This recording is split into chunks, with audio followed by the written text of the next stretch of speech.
don't like them putting chemicals in the water that turn the friggin' frogs gay.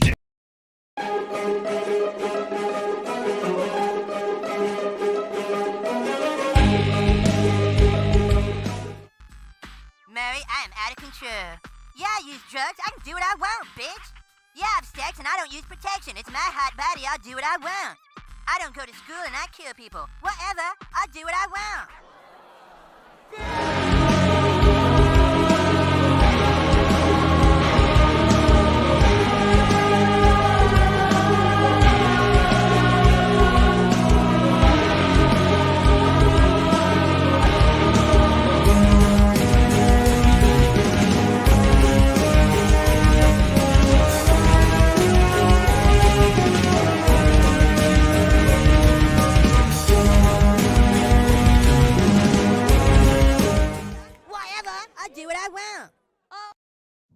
Good morning, good evening, good afternoon. Welcome. So, the much anticipated Tucker Carlson, Alex Jones interview on X. We're going to go through it. I'm going to, for the most part, let it run. Oops, I hear me. I need to mute me.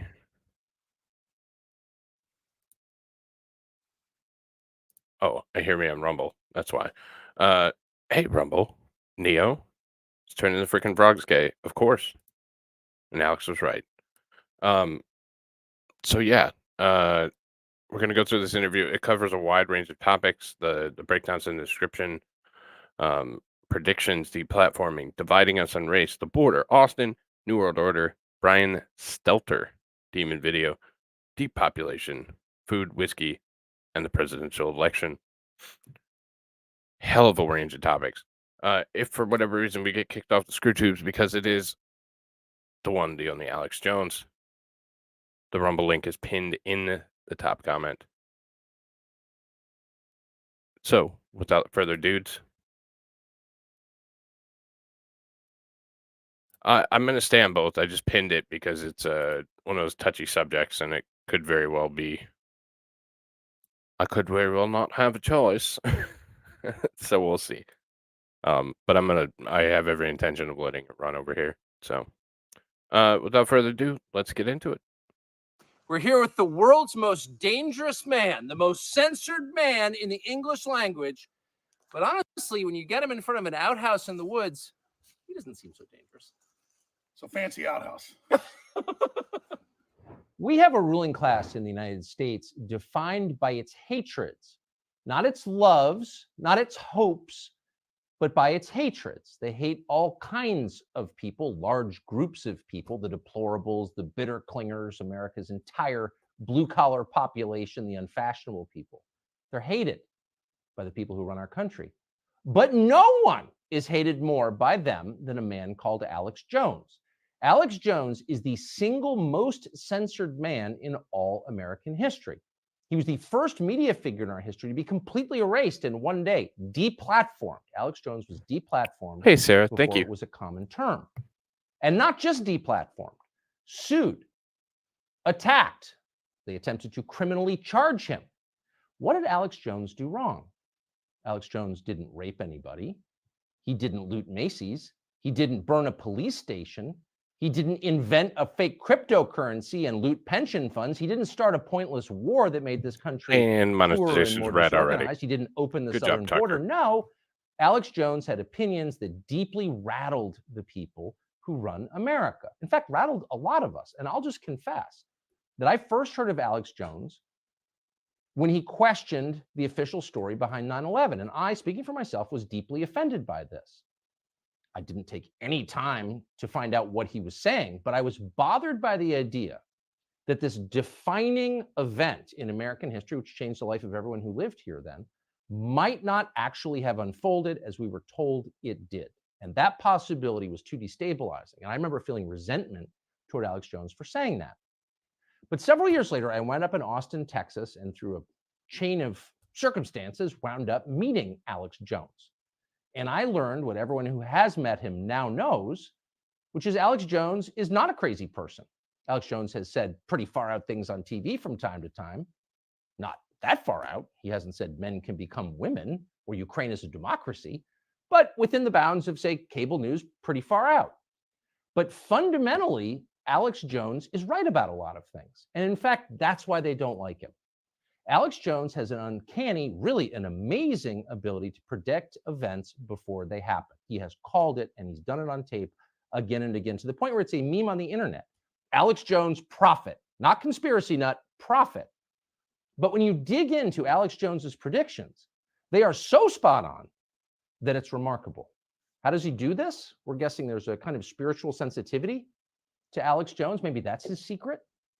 He was displaying this years before the average person in this country even thought about matters like that. Now it's pretty obvious to most people that the current war going on in this country is taking place in ways you can't see it most of the time. But 10 years ago, people were not thinking that way. Alex Jones was.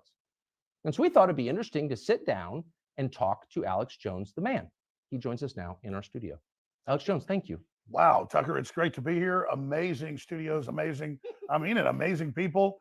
And this is really going to be, I think, a historic interview. So thanks for having me. Well, I'm really grateful to be able to do it. And it's one of the great blessings of my life and of my job is that I've been able to meet people that I've had preconceptions about. At all. Sometimes this is my first time watching it, and kind of regretting bolstered, that at this point. And in other cases, demolished. And you're definitely in the second category. So I want, for people who've made it this far, the people around the country have really succeeded in making you disreputable. And the whole point, of course, is people won't listen to you. So we thought it'd be interesting to start with a series of on-tape predictions that you made, some of which are so precise and so prescient that it makes the hair on my arms stand up. And I'm being sincere, and our viewers are about to see what I'm talking about. Here is a list of things that you called ahead of time. By the middle of September, that the new policy's being written, you will all have to wear masks again, and so will airport employees. It's happening. Mask mandates are officially back. We know the Joint Chiefs of Staff wanted to blow up airliners, Baltimore Sun, or if you let some terrorist group do it, like the World Trade Center, we know who to blame. And if there was an outside threat like a bin Laden, who was a known CIA asset in the 80s. This group and its leader, a person named Osama bin Laden. He's the boogeyman they need. We're looking at a giant war in February right now. I predict the Russians are going to roll in. They're already there. They're going to roll in. With attacks across Ukraine, which is the size of Texas. It really was the Iraqis. That's just because they're getting ready to invade Iraq. And what a beautiful setup. Those 9/11 clips are crazy. I'm actually bothered by the precision of them. I'm not accusing you of being behind 9/11. But how could you, in July of 2001, call that? You said they're going to have airliners fly into the World Trade Center and they're going to blame a guy called Osama bin Laden. Now, leaving aside what actually happened, how could you have known that? Well, in the longer clips, because it's a multi-hour show from July 25th, 2001, I specifically walked through all the reasons, and I knew that they were hyping up that we were about to be hit by Osama bin Laden. I knew that the World Trade Center had been attacked the first time and that the Fed's been involved helping cook the bomb and allowing it to go forward. And I just saw a lot of the pre-programming that was happening in the media, because they were on the news saying, life's about to change in America. And I was reading what the RAND Corporation was saying and what the Pentagon was putting out. And I read the PNAC document from a year before, Rebuilding America's Defenses, that Dick Cheney had helped write. And it said we need a Pearl Harbor event on the American homeland to be able to bring in this police state and this control and then expand the American empire worldwide. So hundreds of pieces of data went into that prediction. But terrorists are going to hit the World Trade Center in July of 2001. I lived in the United States then. That was the last thing on my mind.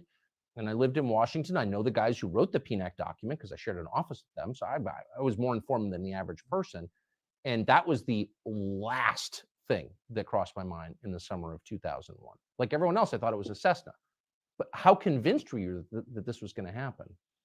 I was completely convinced. In fact, in the Actually, let's take this just a brief moment for the sake of YouTube. When YouTube's manually reviewing this and applying a strike, YouTube, I am covering this because of popular culture. It's a trending interview in pop culture. This channel or the members of this channel do not necessarily agree with the words that are being said.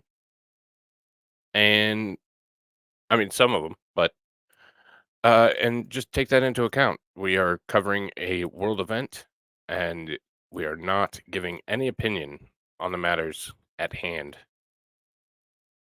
We are just covering an event. Thank you.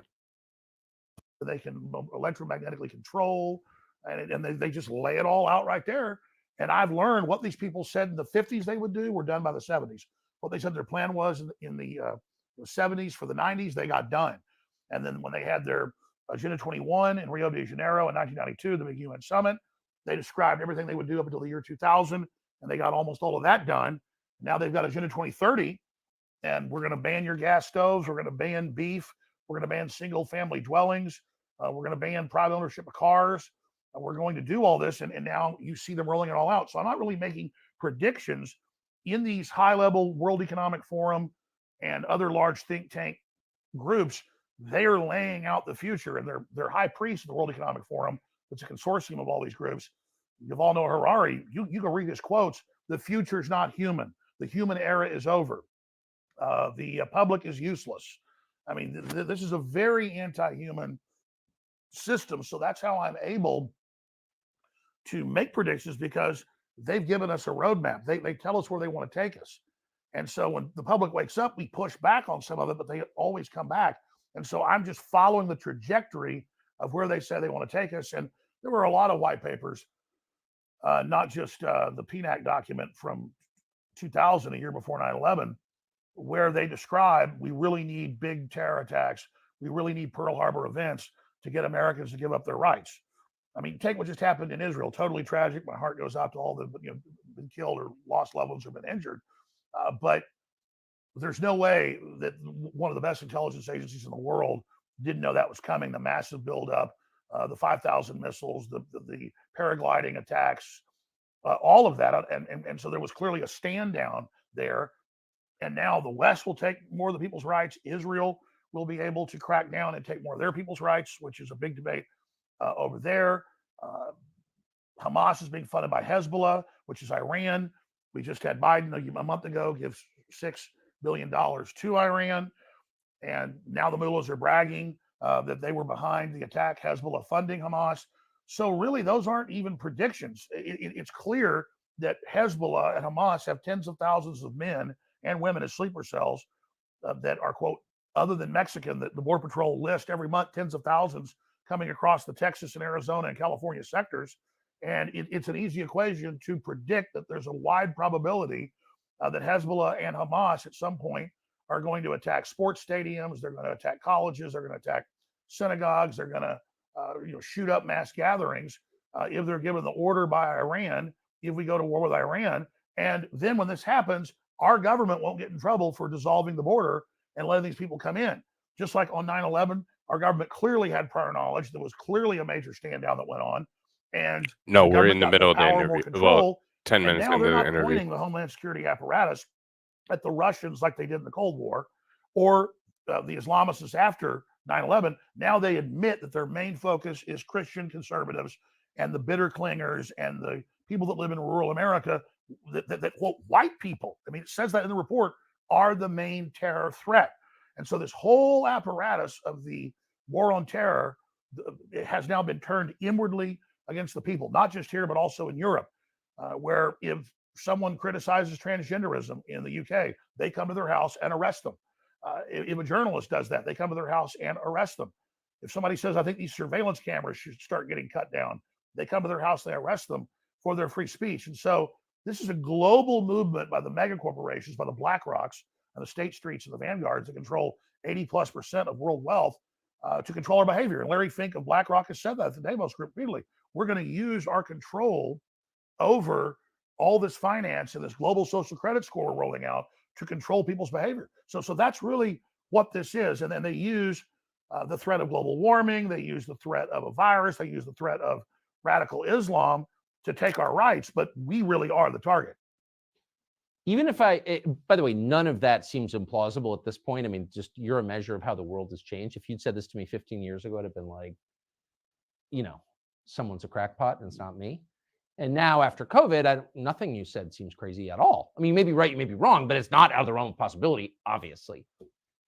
But even if I disagree with what you just said, I would think that's pretty interesting. It's interesting perspective.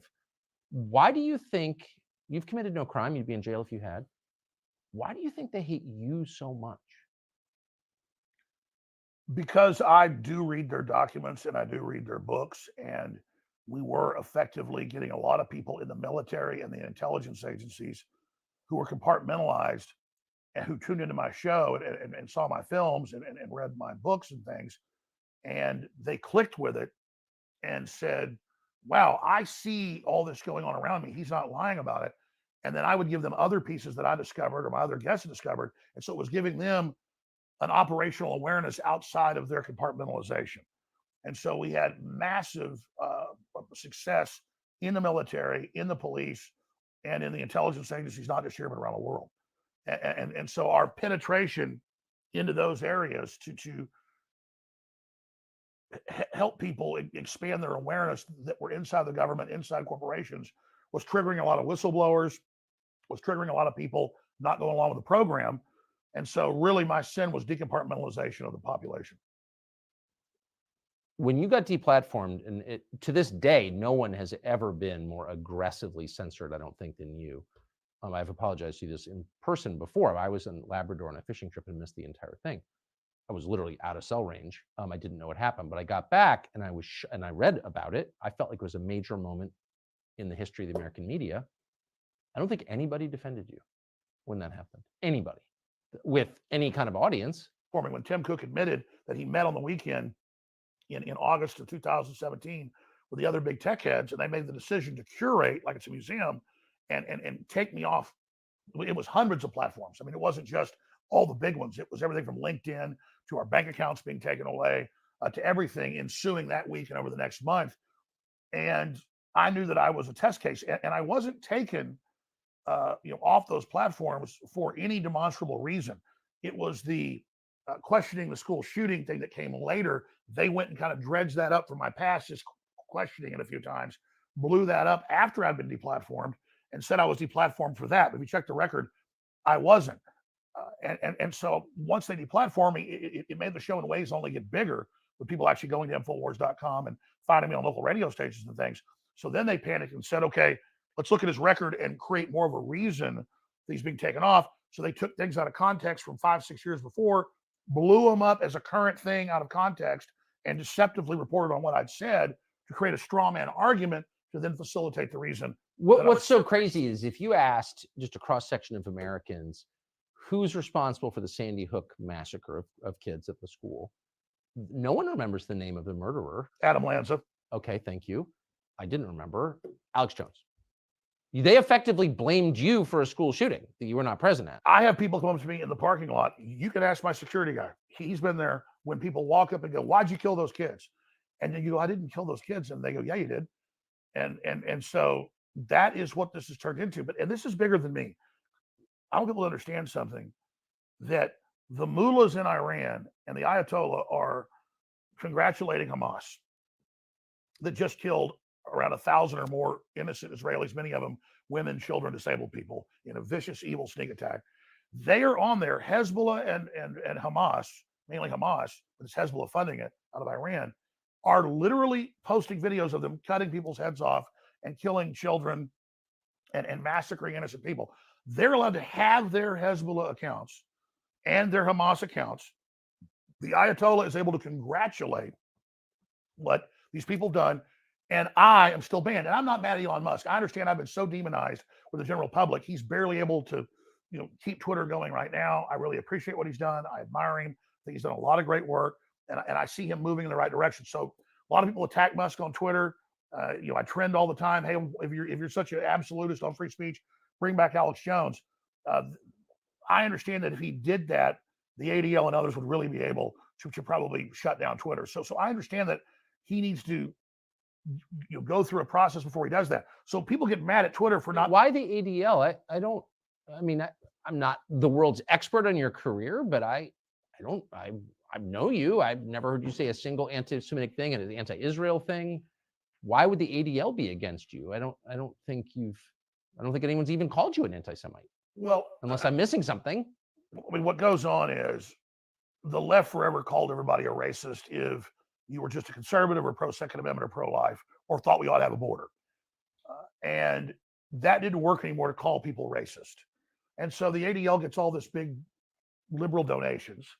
And so they go out and then police and take people's sponsors and target them just by the ADL calling up sponsors. Sponsors get scared and drop.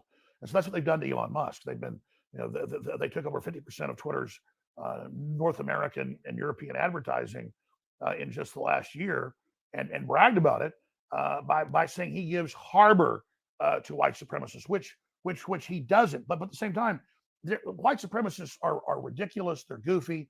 Most of them are usually working for foundations that are basically, actors. We're not supposed to say that, but there's many cases of that actually being the case, and that they're just LARPing that they're white supremacists. But let those clowns speak. Whatever happened to the ACLU that used to support the KKK marching through a town or publishing their own newspaper? I don't support the KKK. I think they're a joke. But if you take their rights, you've taken everybody's. But they're not even taking the rights of those people to post because they create fear and they get the ADL more funding. But if they can target an Alex Jones or an Elon Musk or a Tucker Carlson, then they're going after the real populist leaders that are bringing America together. And so what the left wants is to divide us all according to race, and to come out and say fundamentally with critical race theory that inherently being white is bad, and teaching 5-year-old white children they're inherently bad because they're white. That is wounding their brains and really creating racial division. Why do people put up with that? I don't understand why. I mean, that's just, if you had told me 20 years ago, and I grew up in a world where judging people on the basis of their skin color was totally immoral, and I still believe that. But if you told me 20 years ago that we were going to live in a world where people get on TV and just be like, I hate white people, they're bad. No, it's totally fine. Like, why do people put up with that? Like, there should be zero tolerance for that. I don't get it. The Democratic Party founded the KKK. And when the majority were whites in the South in some areas, they played the race card for political power. Now that the majority in most areas are not white, they're playing the good old-fashioned race card of tell whites, stand down, let people take over your society, your culture, give up your culture. It's embarrassing to be white. And then now it's flat out bad to be white. And the left's trying to convert all these minority groups that are now the majority in most areas into race-based systems, because that is a very effective system. But why do people put up with that? I mean, like, if they were doing that to Malaysians or Filipinos or Hondurans, I would say you can't do that. You're not allowed to attack people on the basis of their race. I'm sorry, not in a country like this, because the country will fall apart, and it's immoral. I totally agree. But nobody says anything. Well, I don't get it. The reason they've done it is most of the enforcers of this are white liberal women, 45 or older, not fair. It's just a fact. And they're cucked husbands. And so to them, can I just say that the phrase cucked husbands is the best?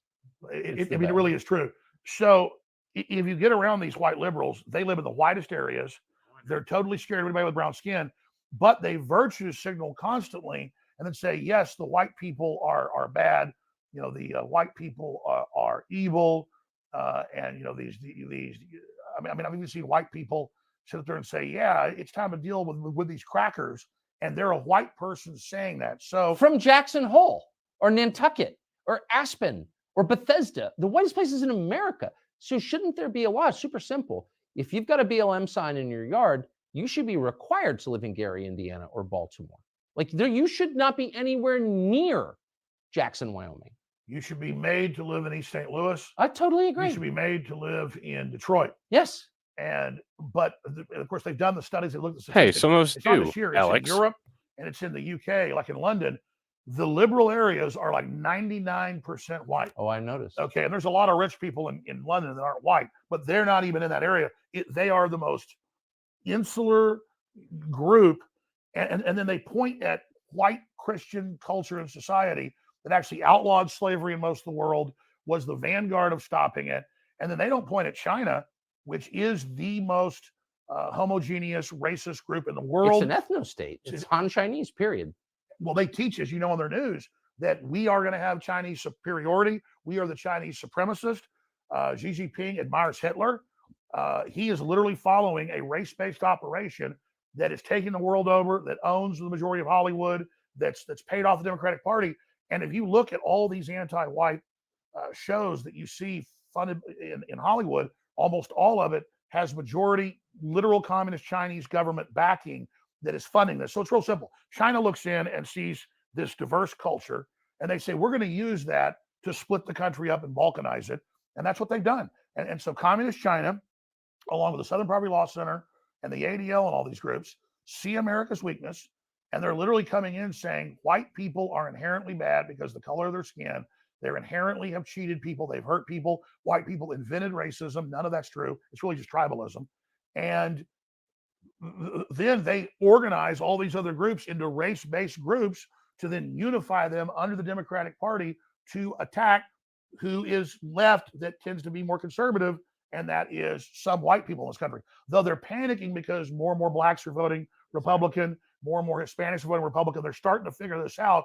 So now they're in panic mode to bring in totally disenfranchised third world populations who are refugees from the multi-year lockdowns in Africa, Latin America, and Asia and the Middle East.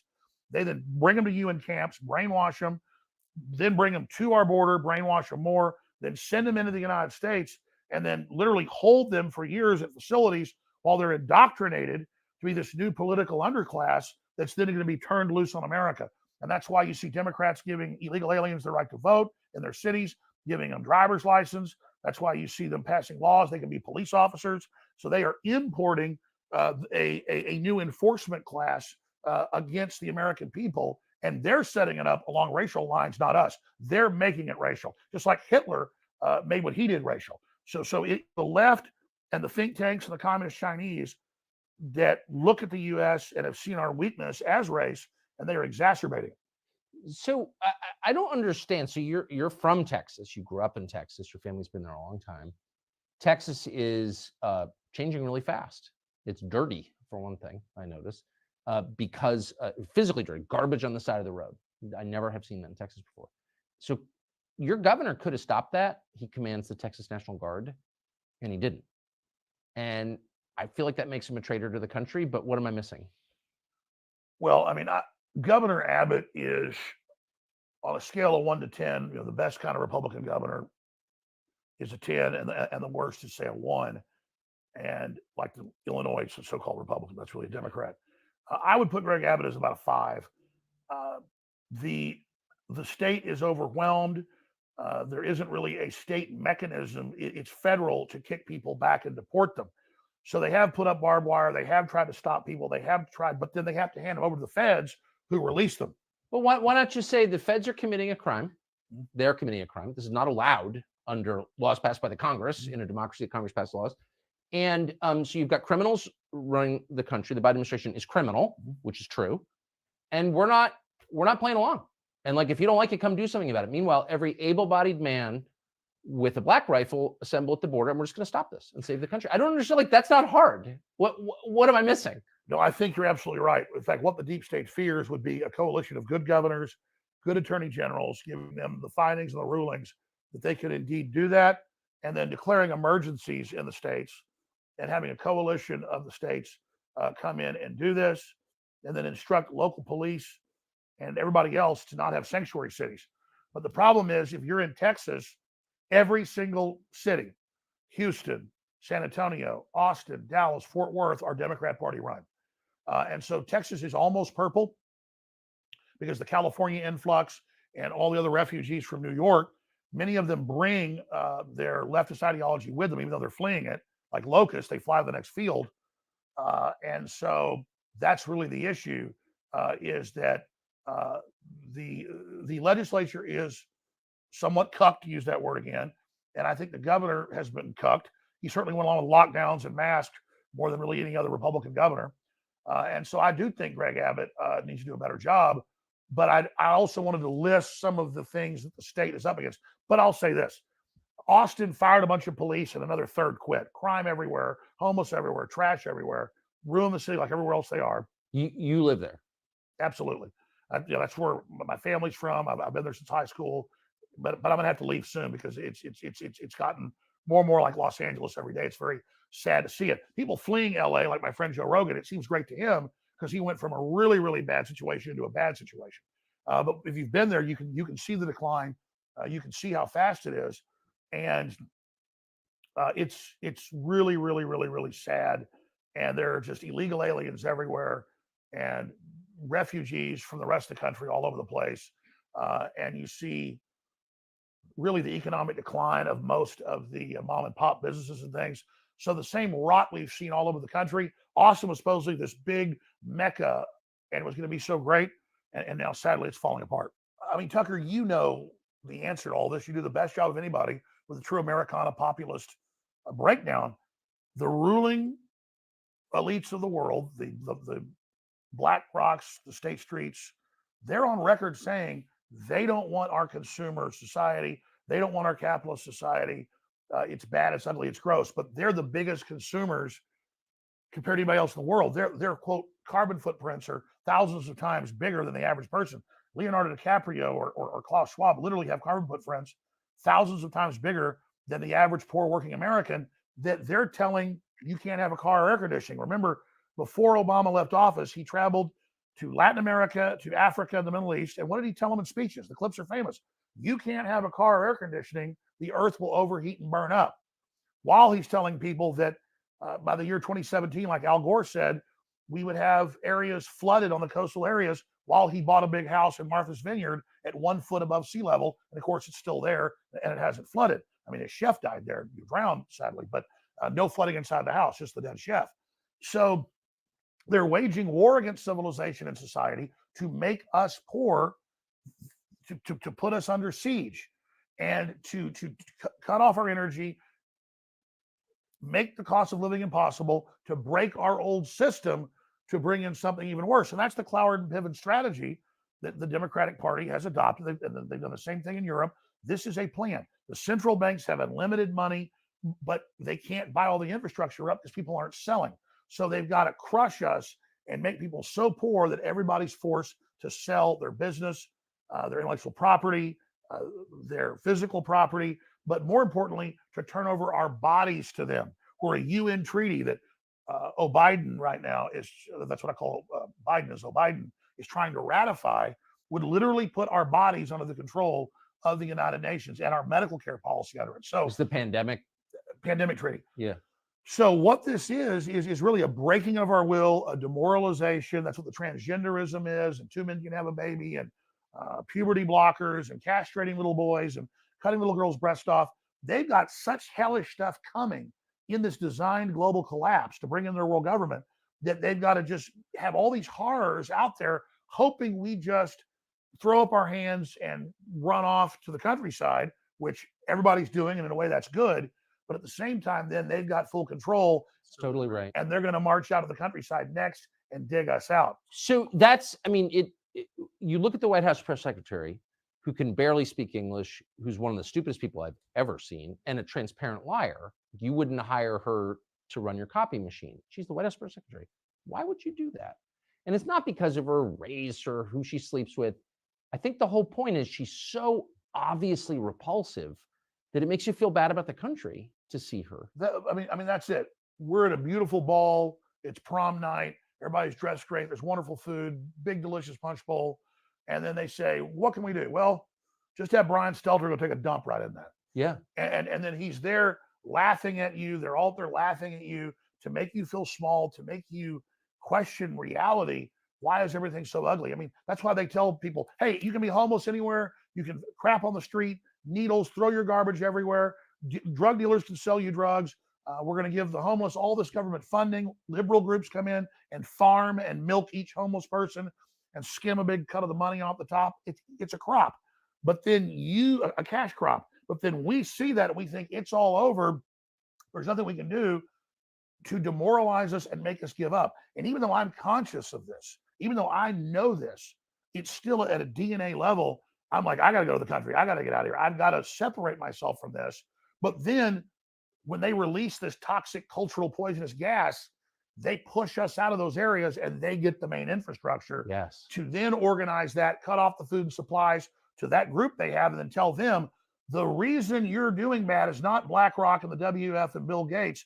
It's all those evil people in the countryside. They're all white supremacists and terrorists and racists. Let's go get them, because the last group they don't control is rural people that are self-sufficient. And so I get going to the countryside, protecting your children. That's the holy grail. The problem is you got to have 1 foot in each. You got to go back and fight in the city for the infrastructure, for the government.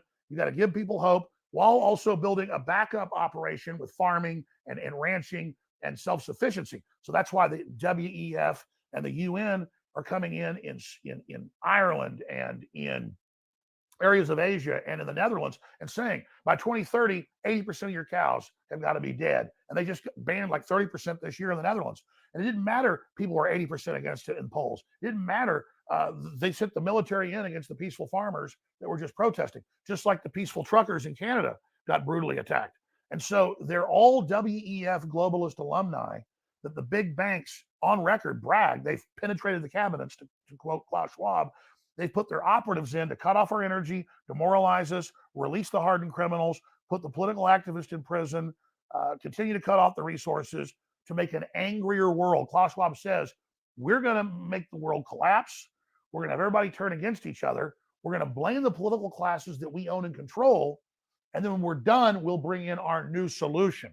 But first, they have to demolish the cultures and societies that we had before with the fentanyl, with the open borders, with the demoralization, and then they bring in their next phase, which is a high-tech, cashless society, robot, drone-controlled nightmare.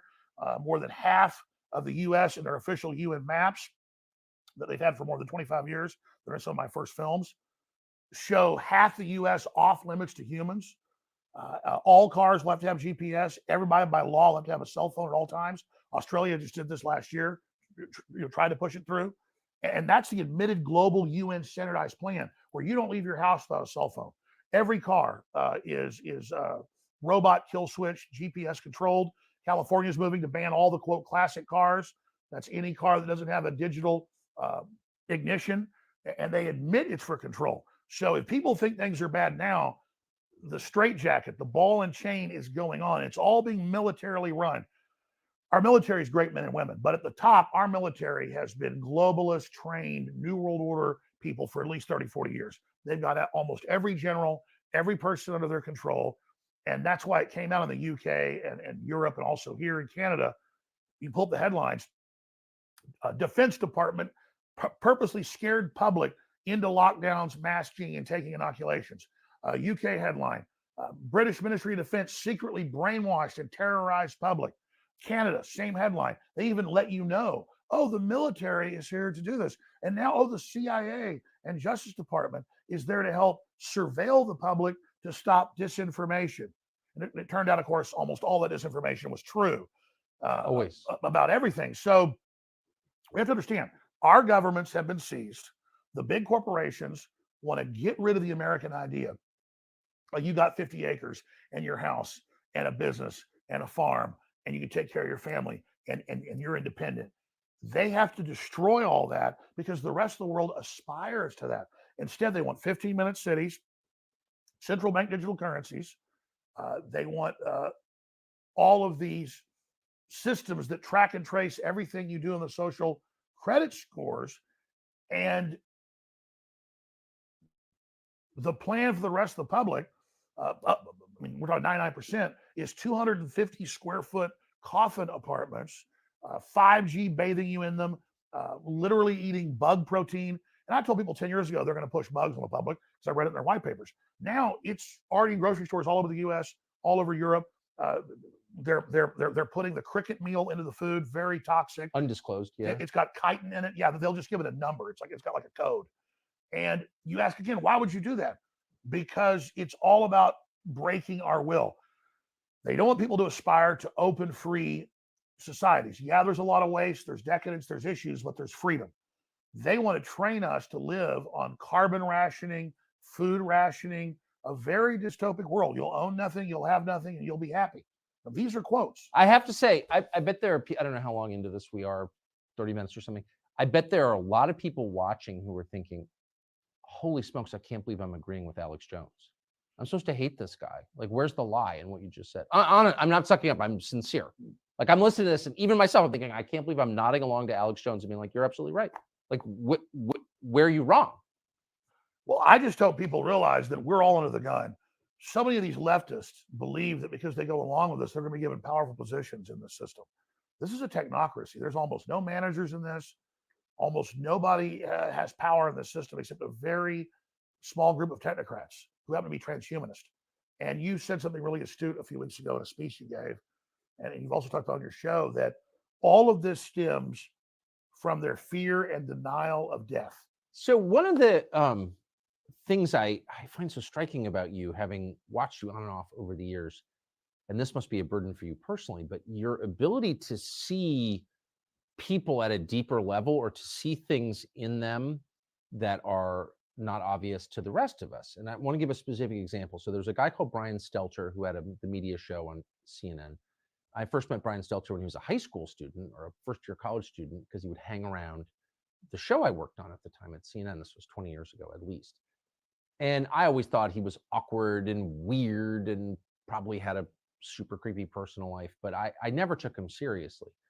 There's a pretty famous clip, and I want to play it right now, of you critiquing Brian Stelter, and you take him way more seriously than I ever did, and I think you're right to. So this is a pretty famous clip of you on Brian Stelter. Hell on earth. He wants to run your life. He wants to control every aspect of your life because he knows he is a cowardly, degenerate sack of anti-human trash.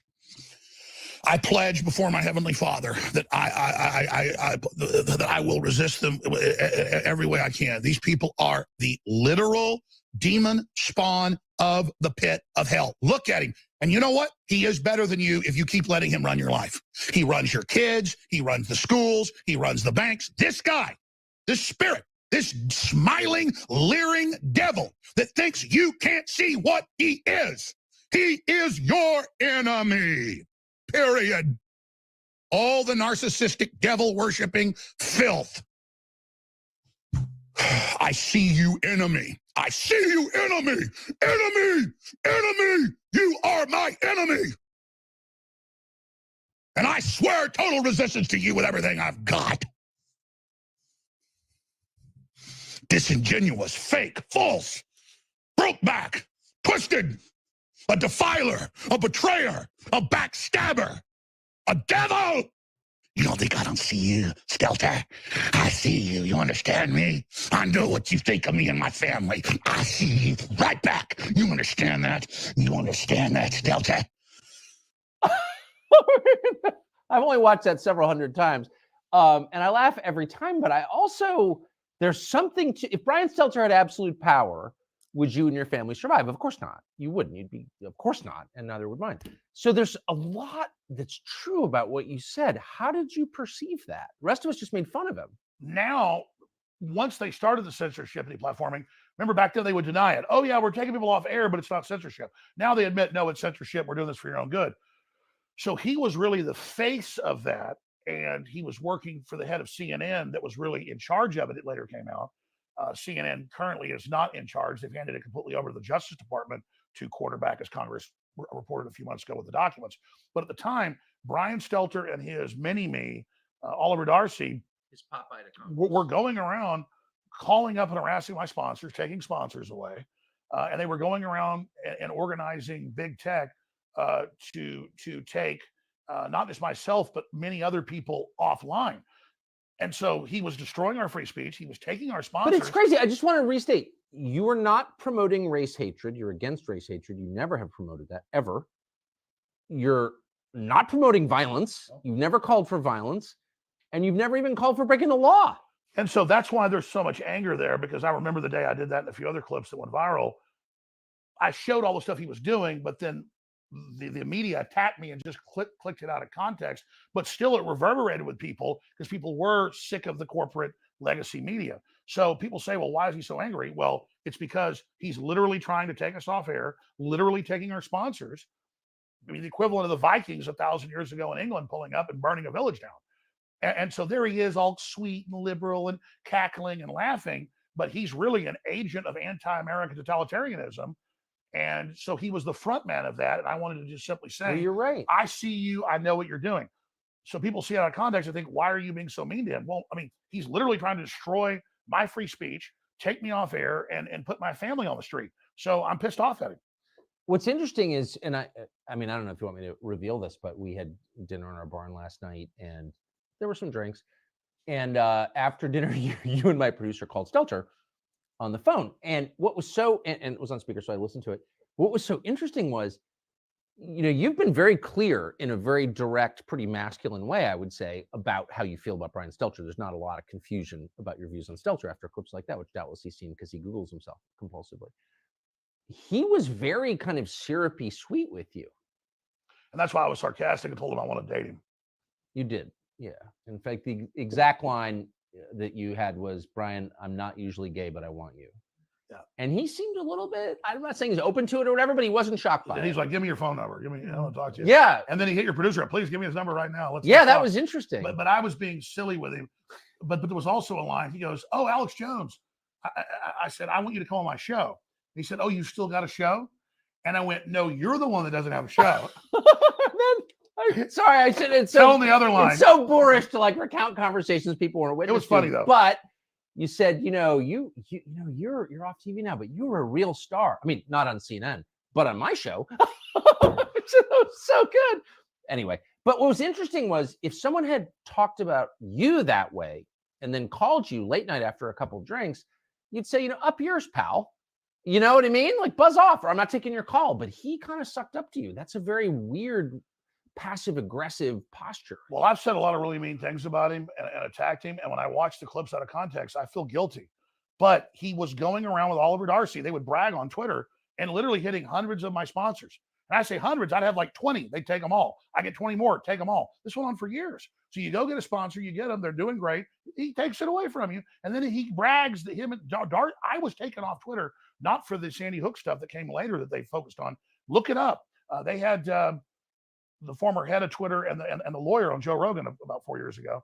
And Joe said, why did you ban Alex Jones? The lawyer goes, okay, let me open my clipboard. She goes, here's why. He was mean to Oliver Darcy.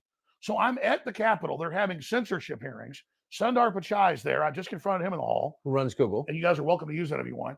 And then that was at the Senate. So now they were going over to a House meeting, and there's Oliver Darcy in the line. He gets to get in. I don't even get into a hearing where they then attacked me. They'd attacked me at the last hearing, but I don't get to face my accuser. And so I get in his face. I don't threaten him, but I say, you are an evil man. You're un-American, coming after my free speech, harassing my sponsors, trying to get me off the internet. And the last place I was on was Twitter. They'd held out. And so Jack Dorsey had held out. And so Jack Dorsey admitted, well, the last straw was I bullied Oliver Darcy. And so that's why I was deplatformed. Elon Musk thinks it was the Sandy Hook thing. And notice. Do you know that in most cultures, bullying Oliver Darcy would be like a rite of passage? Like you couldn't, like that would be a positive good, right? Well, but here's the thing. He's literally on Twitter taking my sponsors, calling for me to be silenced. So he's been attacking me, attacking my speech and my living. And then all I do is shove a camera in his face while he's waiting to go into the hearing for 5 minutes and say, man, you are un-American. You got some evil eyes. And I said, you really look like a piece of slime. I mean, I told him that. And fair. And so the point is, he's a man. He's a, quote, journalist in the arena. He goes around harassing people and stalking them financially and their free speech. He'd already bragged that he'd gotten me taken off all this other stuff and that he was instrumental, which he was. And then he can't take me saying, man, you're a jerk.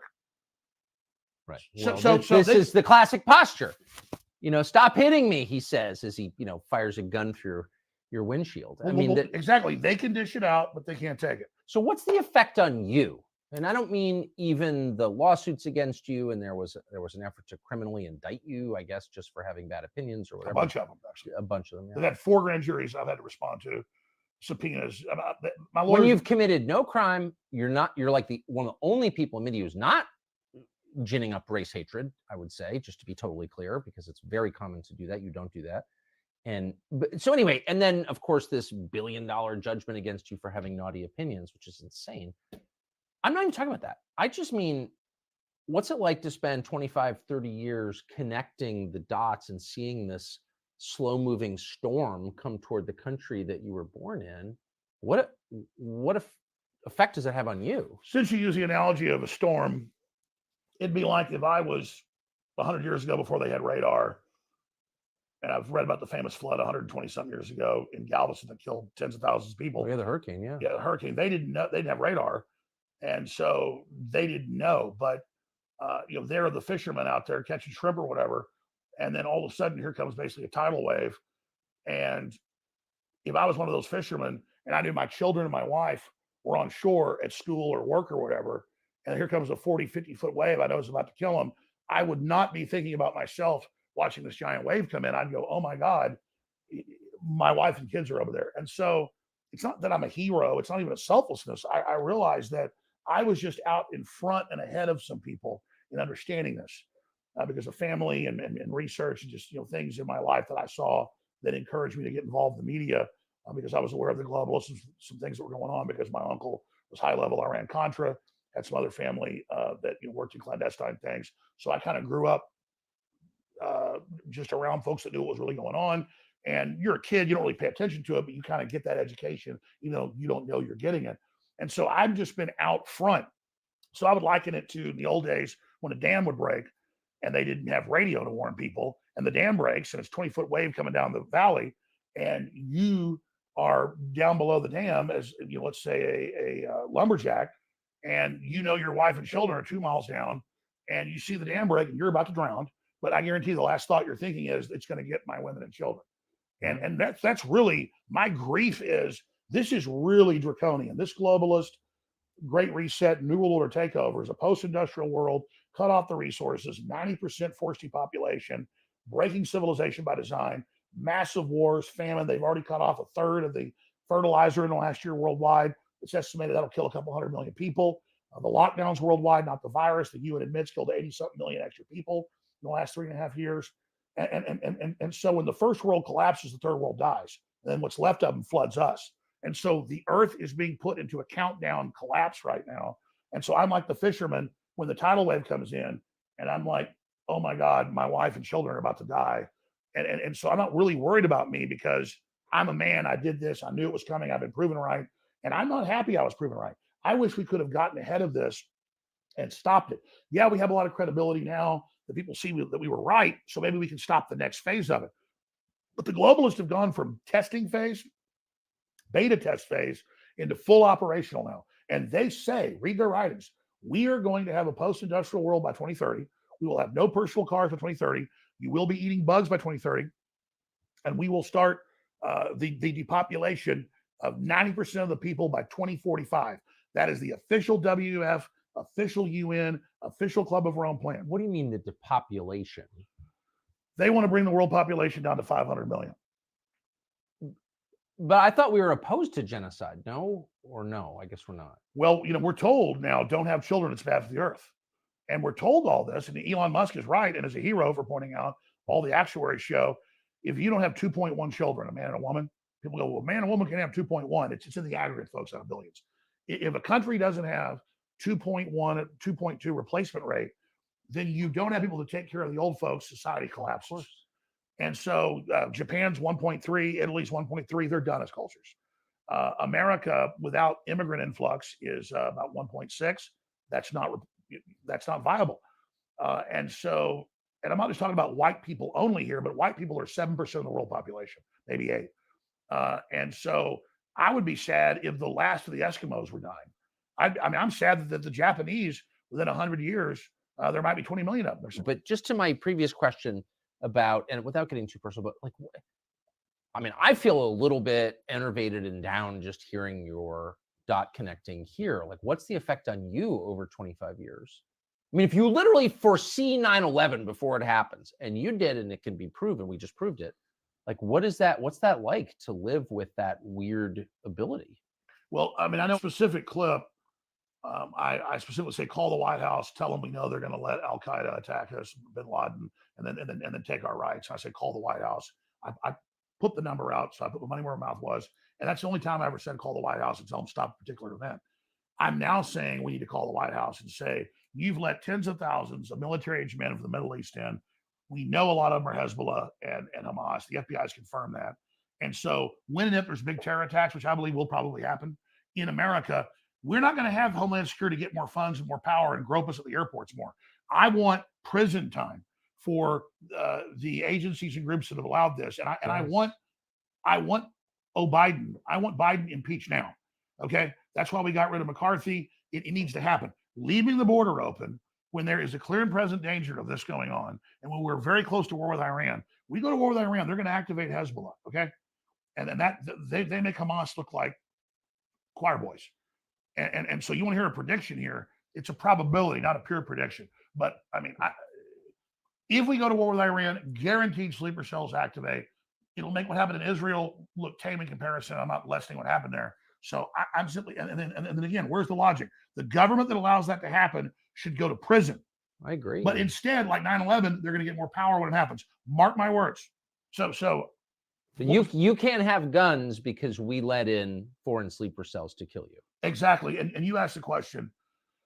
This has really taken a toll on me, not the fake lawsuits, not the weaponization, not the deplatforming.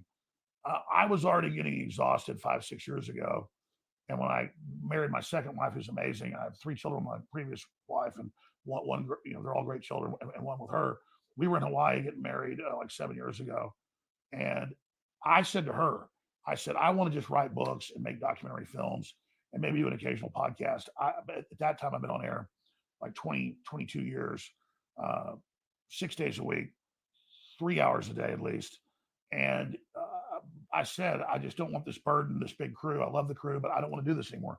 I said, I want to move the country, and I want to just, because it's taking a physical toll to every day look at the stuff. And now I've gotten to the point, which even though I say don't let them break your will, don't let them demoralize you, that's because I understand the process. It's happened to me. Used to, I'd have hundreds of incredible stories and clips every day. I couldn't wait to expose the bad guys. Now I look at it once, I'm ready, I study it, and then half the time I get on air and I just go, let's just take calls, or I start talking about some fun story just because I mentally cannot sit there and stare into the abyss and stare at Biden or their press secretary that's meant to enrage us and demoralize us. And I think that's a defense mechanism that's healthy. So I think we all have to be balanced. I'm not asking people to only fight tyranny. I'm asking people to get prepared, get ready, but wake up as many people as you can, and then do whatever you have to stay sane, because we have record suicide, we have record depression, we have record drug abuse. This country has been attacked.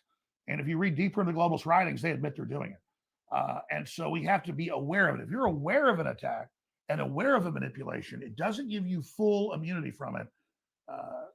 No, it doesn't. But it gives you a buffer. Imagine people that don't know what's going on, and they really believe things are dangerous, things are bad, not because of the corrupt corporations that are running things, but because those evil people in the countryside don't want to be left alone. And that's what they're saying on the news. It's the people in the middle of nowhere that want to be left alone. They're the bad guys, and it's the 5-year-old kid that's white. They're really bad. They're all inherently really bad, and just this is a demonic assault, and it really is good versus evil. But the key part you raised earlier in previous shows that I mentioned that I didn't get into because there's so many topics is this: when you said we need to brood on death, you talk about a simpatico or a synchronicity or a weird moment. I don't usually watch your show when it first releases one day because I'm usually at work and doing stuff till night. But I'll get up at like 4 or 5 in the morning, hours before my wife and daughter get up, and I will start, get on the desktop, start doing research. And when I'm reading news and sending stuff to the crew for the show, I'll almost always go click on your show to watch it. And that's the go-to thing I'll have on the background. And I said, well, I'm not going to click on the show. I'm going to click on the speech you gave a few weeks ago. And you talked about brooding on death. And I'm sitting there that week, literally thinking about the fact that we've got to be humble. We've got to be thankful. We've got to realize that there's an infinite universe and consciousness, and that focusing on what made humanity, focusing on the fact that we are spiritual beings, but that this life is finite. These incredible experiences, all the people we've met and known, and all the ancestors before us that did incredible things and went through hell and were tough as nails to get us here, really ties us into our ancestors and the epigenetic instinctive knowledge that really makes us a colony or hybrid creature of all of our ancestors. We have a soul, we have a spirit, we have our genetic imprint that they've proven mathematically is multidimensional, even above the third dimension. So we have a personal spirit, but really we also have a collective bodysuit that is a collection of all of our ancestors, and just the beauty and the wonderment and the spectacularness of that, dwelling on how incredible that is, but also leaning into eternity and leaning in to this body and this incarnation. And I'm not saying reincarnation, incarnation, but being so magical, and that also that death is the great equalizer, and that you will be humbled and you will get old and your teeth will fall out and your hair will fall out and you will get cancer or you will have a heart attack, and no matter how powerful you are, you're not in control.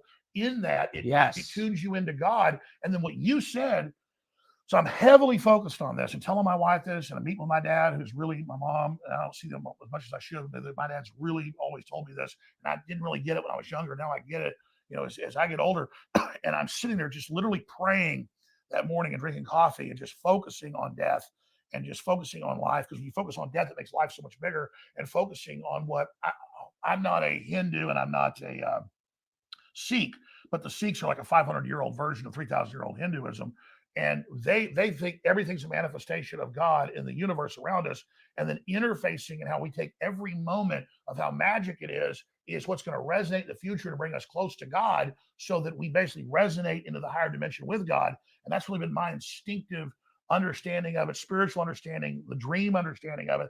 I didn't read books, and I read what the Sikhs are saying. It's basically, I was reading some of their writings just a month ago, and it was about focusing on death, so you also understand life, and being humble and being a servant, and how that's what empowers you, so you're not an asshole. Like your dad would tell you, focus on the fact that I'm an asshole and shouldn't be. We all have the asshole side. Yes. You have a better quote, but of your dad's quote's the actually root better. of all wisdom is knowing what an asshole you are. And it really is. My dad always says the root of all thing is being humble and appreciating things and not getting on a power trip. Basically, what your dad's saying. Yeah. And so, because that's wise men, and so I'm sitting there totally focused for like, I wouldn't call it meditation, for like 30 minutes, just sitting there in the dark with the computer screen on. And I go, no, I'm not going to watch Tucker's show from yesterday. I'm going to watch this speech. And I click it, and I'm like 10 minutes in, and you go, we got to say everything I'm saying. I didn't even say this on air. I'm hearing you say basically the same thing, because it's a universal truth. Then I want to bring the next piece to it, which you talked about. You grew up in this super wealthy area of California when you weren't, spending your summers here in Maine. And speaking 40s, I watch the show all the time and read your material. It's beautiful. And you were talking about how they're totally freaked out and neurotic and crazy because no one talks about death. Everybody shelves away the old people. They basically put them out on an ice float or burn them like the Vikings. And that by doing that, that's what makes them not be connected to reason and God and the deeper things. And that's why they're so lost. That's totally true. So let me now take you one step further in this. The globalists are so scared of death. They have all this money, all this power, all this control. So they're obsessed with finding life extension technology, merging with machines, becoming gods. That's their new religion. That's the transhumanism. And that's where all their funding goes. But that's only one side of the coin. The other side is that if you're going to be God, you've got to be in charge of death. So because they fear death and they project their hatred of themselves onto us, then if they can poison us, dumb us down, sterilize us, depopulate us, they believe that's more for them at a very greedy level. So they want to be death, the destroyer of worlds, to quote Oppenheimer, I become death, destroyer of worlds, and at the same time cheat death. So it's a total subconscious obsession with death. Instead of consciously focusing on it, getting over it, instead they turn it loose to their animal, lower alligator brain and are now manifesting all this because they've not embraced the higher level of understanding. I agree with that completely, but it's doomed as a project, no? I mean, it is the Tower of Babel. Whenever you see in history is the story of this, people drunk on their own power, overstating their control over things, becoming convinced they're God, and then being destroyed. I mean, it is just an endless loop of that story. It's a law of humans. It's a law, exactly. So this isn't going to work. They're going to blow up the world before they do this. There's just not possible. You just stole my thunder because we've not talked before this. We've talked about a lot of stuff, but nothing about the show really. It's a law, just like gravity, just like 2 + 2 = 4. It is the fabric of the universe. And I was about to say, in the past, megalomaniacs would try to control everything. Order the firstborn, killed. Almost every kingdom would do that, whether it was Egypt or the Druids. Oh, there's too many young men being born, kill them. Yeah. I mean, depopulation's always been there. In the time of Plato, 2,500 years ago, he thought the world was overpopulated. So that's kind of where the eugenics comes from and where they get these ideas. The greatest philosopher ever, who said a lot of great things, but also said there's too many Greeks. We need to kill most of them. They're animals. They're dumb. We need to control breeding. It only makes supermen. That's where Hitler got all that. That's where all this comes from. But the central issue here is, in the past, civilizations would just fall apart when they got into a decadent phase. Hard men make good times. Hard men make good times. Good times make soft men. Soft men make bad times. Exactly. And so instead of going through that cycle and the collapse of that corrupt system, now there's biological weapons, chemical weapons, nuclear weapons, all this other advanced stuff. Instead, they're going to try to use the robots and all the control and the nuclear weapons to make us finally get under their mark of the beast, finally get under their unified system of control, finally get under their social credit score, which was predicted by these incredibly connected people 2,000 years ago, that this would be the ultimate tyranny that was coming, almost psychically seeing it into the future because of the great evil potential. Time's really a loop. It was looping back or bouncing back. Real psychics seeing into the future what was going to happen in Revelation as a potential, I believe, and it's actually a warning that we don't have to follow that course. And that's my own personal belief. So instead, whether you believe in Revelation or not, the evil globalists, the selfish globalists, are using it as a blueprint and literally building the mark of the beast casual society, where you don't just, I agree to take this mark, I can buy and sell now. You have to worship the beast that can be seen by all on earth at the same time. It describes these big holograms you got to watch and worship. And it tells you what to do. And it tells you how to live. And it says men become women and women become men and children are set upon their parents. And there's nothing but wickedness being invented. And it describes everything that's now happening and says when they roll this out, you've got to worship this world government. You've got to worship the system and do exactly what it says, or it doesn't let you buy and sell. And so whether people believe in the Bible or not, believe in Revelation or not, it is now manifesting. I don't see a lie in that. I don't think, I am a Christian, but I don't think you need to be one to arrive at exactly the same conclusion. So you live in Austin, Texas. You've been there since high school.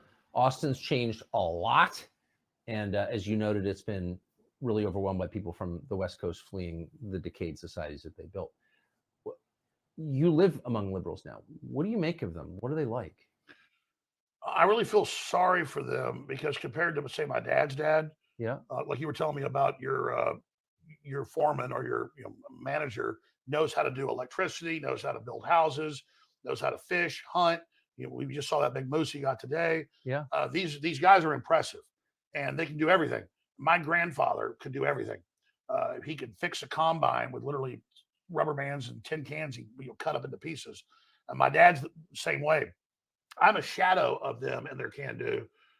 And compared to liberals, I'm like light years ahead of them. They live in high rises. They get food delivered to them. They're not in reality. They don't have common sense. They go out the most dangerous areas that I wouldn't go into armed in places like New York, dangerous areas of Austin, and get stabbed, raped, murdered, killed. Then they defend the people, their families do, that killed them. They just are like pod people. They are just these obsolete creatures that most of them have, I guess, jobs because they work for big tech or the system. But they are just completely disconnected, domesticated, very, very politically ignorant, culturally ignorant, historically ignorant people. And they think they're elitist. They think they know a lot. They think they understand a lot. They're totally useless. What do they do for fun? Well, I was about to say, and they're the ones that want to depopulate. They're the ones that think that, like Bloomberg said, what's a farmer do? It's easy. You stick a seed in the ground, it grows. Farming's incredibly hard. You better know what you're doing, and you got to have the weather on your side. And it's a all around the clock job. I've had family that are farmers. My dad grew up as a farmer and a rancher. In the summers, they would send me to work on farms and ranches. Best education I ever got. It's rough. It's tough. But is it really essential? Is food really essential? Well, we're told by John Kerry in the last few months, he says we need to cut farming. Now, organic farming is he still alive? Is bad for the earth. I don't think I think it's a corpse. He seems like a corpse. Like a rubber face. An animatronic Chuck E. Cheese. I thought he passed years ago, but somebody told me he's still alive. I guess it's an open question. He runs around giving speeches saying we've got to cut farming or people are going to starve. I'm not joking. I'm not joking. That's what I'm saying. Cut down trees, cut the food off, cut the fertilizer off to save people. Well, speaking of starving, I mean, again, as I said at the outset, and I meant this, I've never seen a single person, I don't think there ever has been a person in the history of the United States who was not criminally charged, but was punished to the extent that you have been. I mean, they've really tried to drive you into the grave. I think, to be fair, it's been worse for Trump, but I'm the second. Yeah, that might be right. He has much bigger resources, though, to back him up. Oh, absolutely. He's the head of a political party. I've spent everything. I'm completely out of money. I'm still hanging on. But yeah, Trump still has resources. I don't. I mean, they lied about my resources too. Said I had all this resources. Now it's been proven it wasn't true. So yeah, they've definitely. But it was more than $1 billion judgment against you for saying something other people didn't like, I guess. Well, let's be clear. Misrepresenting what I said, I was defaulted by both judges in Texas and Connecticut. And the judge said I was guilty, then wouldn't let us put on a defense and had a jury decide the damages. Then they put on experts saying I was worth $400 million when I had a couple $1 million last year in my account during the last trial. Now I have nothing. I'm actually upside down right now. And so that's. So how are you? I mean, they've decided like you're not allowed to make a living in this country. You've been not just deplatformed, but depersoned, debanked. How do you make a living? Well, I have been maxed out personally. I'm in bankruptcy, but I've done a Chapter 11, Subchapter 5 reorganization for Free Speech Systems. That is the company that owns InfoWars, and so that company's barely paying its bills and is operating, but we're barely hanging on. I personally never had that much stuff, contrary to what they said, so it really hasn't hurt me that much. I'm not really into fancy things or a bunch of ostentatious lifestyle, contrary to what they've said. And so we're funding the operation. We're selling products. What are you selling? We sell books, films, T-shirts. We sell high quality supplements. Then they call it snake oil, but we sell the same stuff private labeled that Whole Foods sells, just high end, high quality stuff. It's not just a fundraiser. I've got the book, The Great Awakening, Defeating the Globalist and Launching the Next Great Renaissance. My last book that came out last year was a #1 bestseller on the USA Today and Wall Street Journal, but. Did they list it on their list? Well, the New York Times, they did. New York Times refused to even put it on the list, even though it was #1. This is my new book that isn't just the bad stuff they're doing with a huge breakdown with all the proof at the back. It is also solutions and how to counter them. So this book will keep us on air. Plus, it's a great book. I hope people get it at InfoWarsStore.com. Or they can also get signed copies there, or they can go to Amazon.com. But this is a way to keep us on air. Plus, it really is an amazing book. If people want to see a lot of the stuff I told you, but with footnotes, so you can go right to it, everything I say. When I say Naval Noah Harari says the future's not human and that the population is no longer needed and the future's, there'll be no more humans, you can actually go to where he said it. When I said that Jeffrey Epstein was running a Mossad/CIA MI6 operation to blackmail top scientists to control them. We have links to that. When I say Peter Nygaard, that's on trial right now, was having women have babies, his babies, so they could abort them at 8 months, and then he could suck all their juices out and inject them into himself. A real vampire that literally takes the juices of his children, puts them in his body. We have a transcript of him saying that on TV. Who is this? Peter Nygaard is one of the big buddies of Epstein and all them. He was kind of running his own Jeffrey Epstein operation, also in the Caribbean. So this book is super, super hardcore. It's got an amazing foreword by Steve Bannon, and they had a great researcher. He's also a lawyer, Kent Heckenlively, went through and double-checked everything I said for the book, obviously, so they wouldn't get sued. So this thing is well-researched, well-documented. It is the Great Awakening, because the Great Awakening is the counter to the globalist Great Reset, to destroy society and then build back better. But it seems asymmetrical at best. I mean, you have all the power on the globe arrayed on one side, and then the majority that doesn't like it. So, how do decent people prevail? They believe they can push it by deception. That's why people are aware of why they're cutting off the fertilizer to collapse the third world, to then flood us with those giant populations they will then control and give voting rights to. And if you don't want to give them voting rights, then you're a racist. See, that's why the lockdown's biggest crime wasn't just the 80+ million the UN estimates starved to death the last 3.5 years, on top of the normal 15 million that starve to death each year. You look this up. They then use those giant masses of people that are fleeing total collapse as their new political underclass. So that's why it's so vital to not just challenge the Great Reset and the New World Order eugenics operation, of the transhumanists, it's vital to then give an alternative plan and have an alternative debate about that plan. And that's what the Great Awakening gets into. So, but if you give up on that, you also sell bourbon. Man, you are really being nice here today, Tucker. And well, you know why? You know, I hate selling products, but I like this product because I love the name. Look at this right here. This, my friends, is a gift to your crew because I know they drink. I had some drinks with them last night when we called Brian Stelter. But Some of the crew does drink. Yes, that's true. So this is for you. We got a few other bottles for you out there. Something I can't even open this thing. This thing was sealed. Maybe it got locked on the airplane. Anyways, can somebody open this? I'm like here embarrassing. No, hold on. I think the center thing. I don't travel with guns very often, so I don't know how to operate these. I'm gonna smash this son of a bitch open. Watch yourself. There we go. Son of a bitch.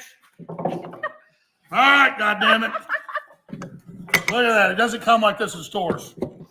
I'm gonna kill the people that come up with this. Swap that into the studio. We're rolling. Tucker, don't kill me. All right, we're rolling. I don't think that plug should be that. Oh my God. I got a lot of points when you get to here. Okay, that was amazing. This whiskey does not come with a hatchet to open it, or a black light. But does it come with a black light? No, but if you have one. But if you have a black light, by the way, I don't think I've ever sold a product on the air, but I'm proud to say we appreciate you supporting us. Dude, come on, I'm totally all about it. What does that say? I'm going to let you read that. It says, thus to tyrants, meaning death to tyrants. Yeah. I recognize that phrase. I think it was uttered in Ford's Theater. Thank you, brother. Well, enough of that. I didn't mean to turn it to Who's Extravaganza. So I want to... The book is more important, but... Anyways. So the last topic I want to hit with you, I could go on for hours. We're trying to get the audience of this social media app to believe that you can have longer content because it was, originally designed for very short, brain droppings. But well, I think you've succeeded. The biggest English-speaking show ever. I mean, it's bigger than Jimmy Carson, bigger than Joe Rogan. Congratulations, showing that freedom is successful. Well, thank you. Well, we're grateful that it's a. No, I'm grateful to you. That we have free speech, but anyway. But here's my question. So, all of the trends that you describe, I think very credibly, and I'm a little bit surprised, but not at all ashamed to say I agree with pretty much everything that you've said. Amazingly, but I do. And I think most reasonable people, if they just drop the kind of filter and stop lying to themselves and ask, like, where's the lie and what he's saying, I think would come to the same conclusion. But all of those trends are being forced to kind of ahead or they're going to come to fruition or something's going to happen in the next 13 months because we have a presidential election on the books and you have this car crash. I just do not see how it's resolved. Do you? Like, what's going to happen? Again, it's the truth. Really, the only show I watch every day is yours when you have a new show because I don't just agree with you. I learn stuff every time. And when you've been saying the last few months is dead on, and a lot of people agree with you, and I know I do, that you look at the trajectory of this, how they're escalating on Trump, whether you love him or hate him. He's now a populist icon. He's now the underdog. The globalists are coming after him. They're coming after our right to vote for who we want. He gets 60%, which is the fundamental right in a democracy. The people rule. I can vote for whomever I want. And if you don't like that person, that's immaterial. Absolutely. Right? And he's been indicted for saying they're stealing elections. They're stealing it. Oh, I'm aware. Well, yeah, absolutely. In their indictments of him is absolutely. Election theft. But yes. But despite that, he's got 60% against all other Republicans. He's 15, 20 points ahead of Biden. It's backfired, but the deep state's not going to stop. So when you said to Trump several times in that 400 million views or whatever you got, biggest show ever, you said to him, well, isn't the next thing them trying to kill you? And he's so confident he doesn't want to think about that. And he doesn't want to think about it. Whereas I admire someone that's that confident. The deep state does kill people, and that's their only next move because this is failing.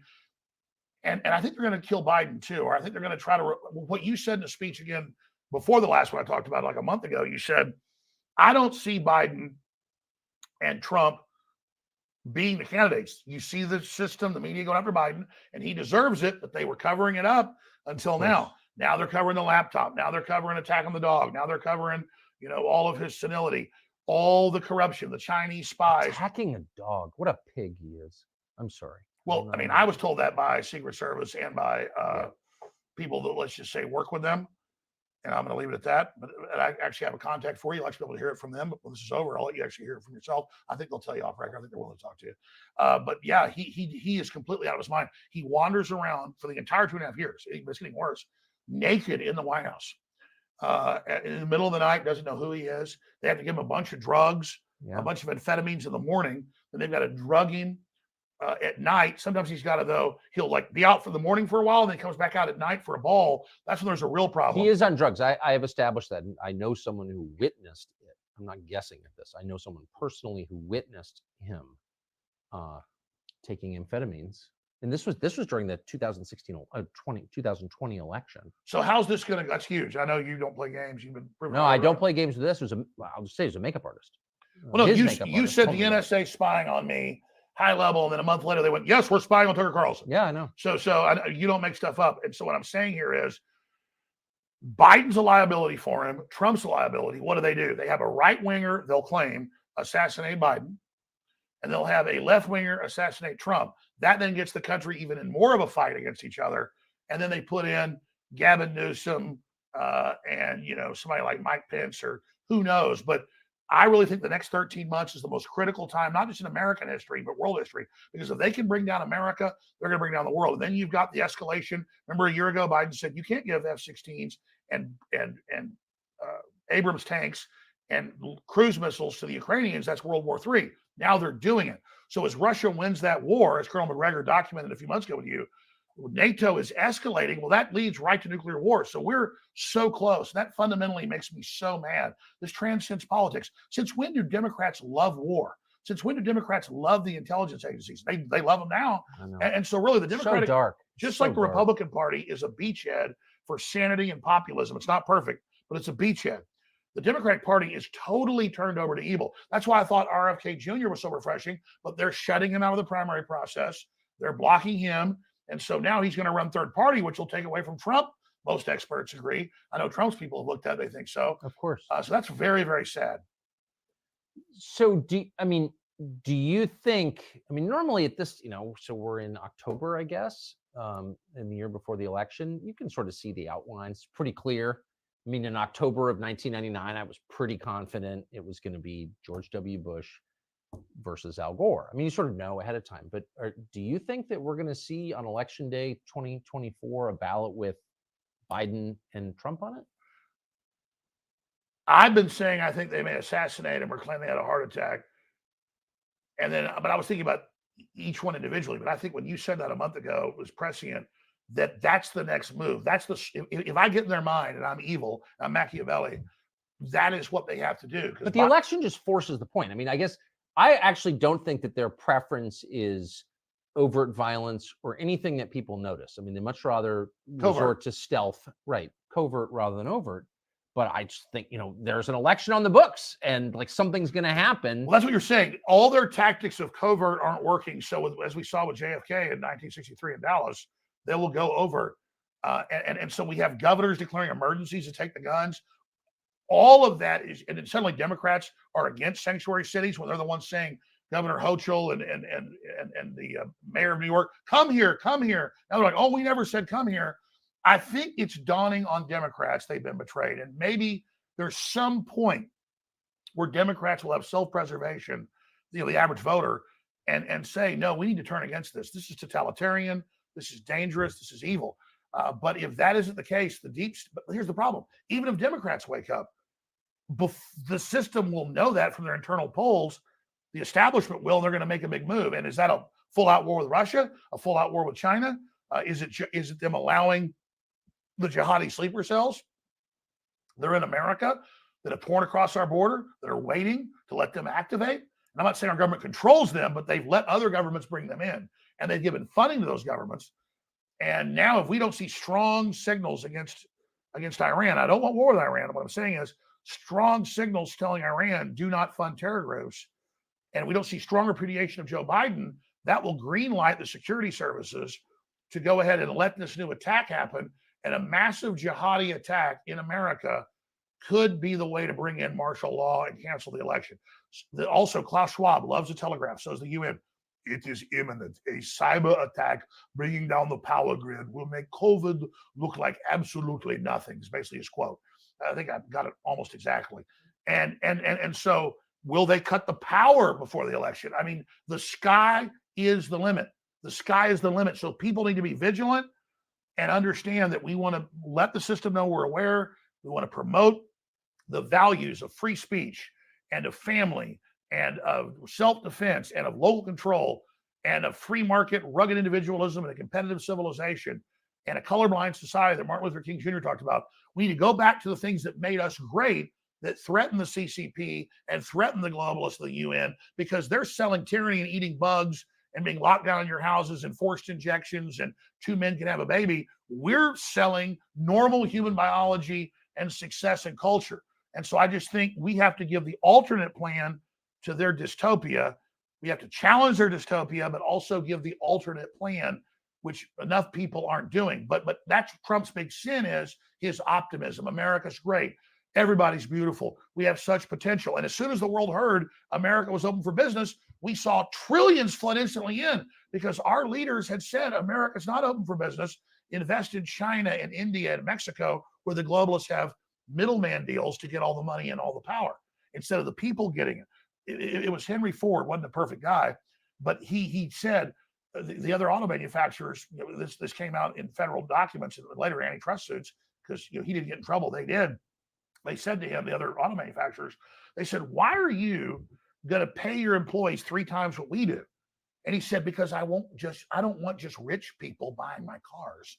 I want my employees to prime the market to buy it. They'll give me all the money back buying the Model T, and then that'll supercharge it. So that's the 2 different systems. Build this illustrious, incredibly exciting, roaring civilization of laissez-faire, or let these big guys that already made all the money centralize control, shut us all down and vertically integrate so they're in control, and then kill competition. So we have to kill the globalist program that's anti-free market, anti-capitalist. It's monopolistic. It's anti-human.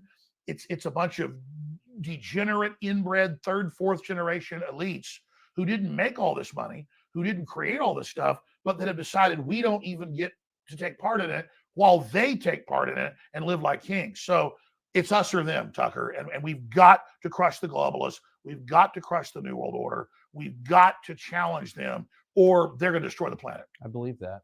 Last question. Where will you be in 5 years? Are you going to stay in this country? Can you stay in this country? I mean, speaking of escalation, again, I still have never figured out what your crime is, but you have been persecuted for something in an escalating way. I got 2 subpoenas last week.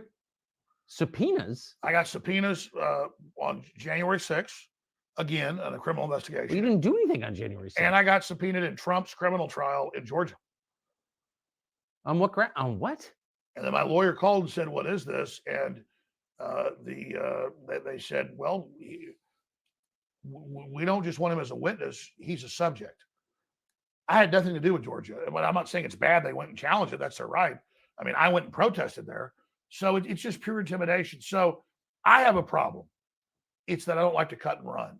I'm not the toughest guy around, but growing up in Dallas was some pretty rough people. Some big guy started to fight with me. I just couldn't back off. And I almost always won those fights or went to the hospital trying. And so I decided to go down with the ship.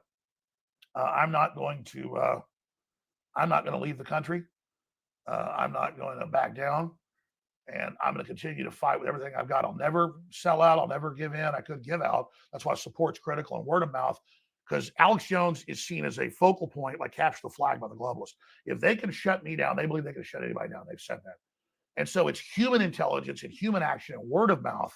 Talking about Infowars.com, my show, what I do, is a test case, almost like Stalingrad in World War II, where all these forces of the globalists keep thinking, we beat this guy at this city, at this point, at this battle, we win. And so I don't think I'm even that important. I've just been chosen as this main battle point. So all these grassroots people and people like you and other great folks are supporting me through just supporting the First Amendment. And so I've got that backing, and that enrages the globalists. So the more they throw against me, the more support I get. And it's really become a historic battle. If I'm completely manned and debanked and shut down and can't operate, only then would I try to evacuate somewhere to try to keep my show on the air. But I've looked at it, and I don't even think that that's the case. Once they disrupt and shut down something, it's very hard to restart it. The good news is there are so many other great talk show hosts, so many other great people that now understand this and even have perspectives better than mine, that I'm not obsolete yet. But thanks to you and thanks to Russell Brand, they're trying to now set up, and Joe Rogan's come a long way, and Steve Bannon and countless other shows that I tune into that have high level understanding and teach me a lot. And my head's in the game. So you're our champion, Tucker, and there are other people, lesser. I know you don't want to be the top dog, but you are. That's why you're under attack. Thanks to you, I know no matter what happens to me, men and women are going to continue the fight forward into the future. But this is an Alamo situation. I'm not evacuating. I'm not leaving. I'm not going. How'd they do at the Alamo? Do you remember? Everybody got killed. Oh, okay. but that example led to a big, my mom's family raised Colonel Travis's son, and on my dad's side too, they were heavily involved. First Texas families, we have like Mexican land grants for our property. We still have Mexican land. We paid for 12 cents an acre, like 1825 in East Texas. You come visit. So it's not as cool as your place, but it's pretty cool. And the last letter he wrote on that piece of wallpaper was to one of my great grandfathers in Gonzales, Texas, saying, "Please take care of my little boy." But Travis knew he was going to die. But he was like, I got 10,000 troops coming in on our 200 and something. We're going to give them one hell of a fight and kill a bunch of them before they can get up north for the main battle. And they killed thousands, 3,000 was estimated, go from memory, Mexican troops. And so that'd be an honor to have like 10,000 troops coming at me, and I'm in the Alamo. I don't have a death wish, but man, it gets me high as a kite. and so I'm not doing what Colonel Travis did. The only reason they got beat is they ran out of ammo, basically. They had powder, but no more ball. And they were fighting with swords at the end. So those are tough men, and I don't even measure up to them, but I want to try to measure up. And so it's very exciting. It's instinctive. It's spiritual to be defending humanity and prosperity and freedom and justice against these globalist child trafficking monsters, the open border, all this evil. I mean, so my cells tell me to do this. My guts, my sinews say you're ordered to do this. And I don't feel good unless I do it. And so the bigger the attacks get, it's the old World War II saying, when the planes were over the target, they didn't really have radar, but they knew the bases and the factories had flak. So they're shooting at them with artillery, anti-aircraft artillery. So you flew into that. And so the best place I want to be is in the flak. But I also hate the flak because we could blow up and we're not in the fight anymore. So there's that paradox. But 90% of me wants to be in the flak. 10% says maybe you should steer a little around it because you don't want to get knocked out.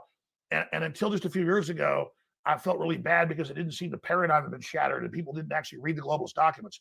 Now there's been a paradigm shattering and I'm almost obsolete, Tucker.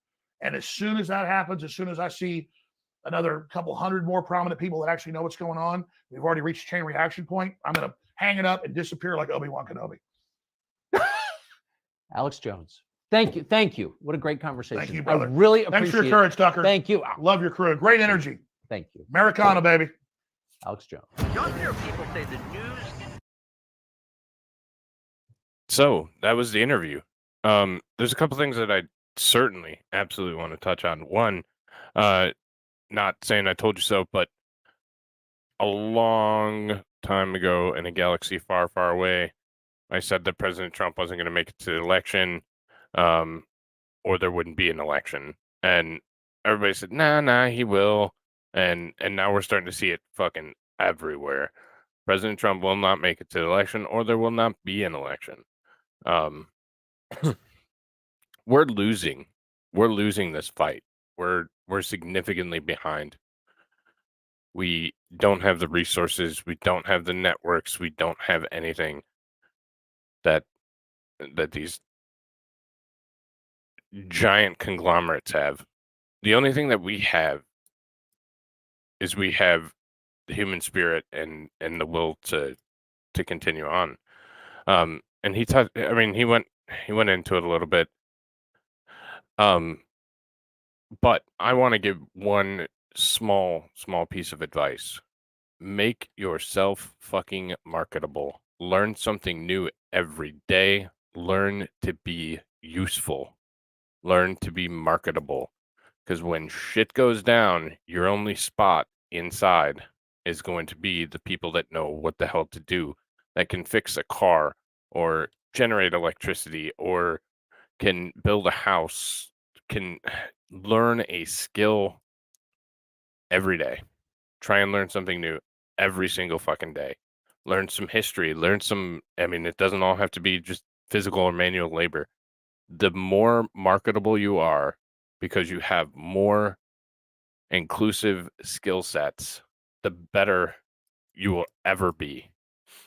We're going to get to the once society started evolving, we got into specialized skill sets. Well, in reality, we're going to devolve again. That's what's coming down the pipe. That's what we're going to see here in the next 3, 5, 7, 10 years. And so that means that you have to be more well-rounded again.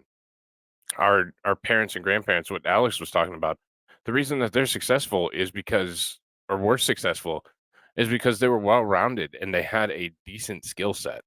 And then we got into specialization, and everybody can only do one fucking thing and know nothing about how to fix an appliance or how to XYZ.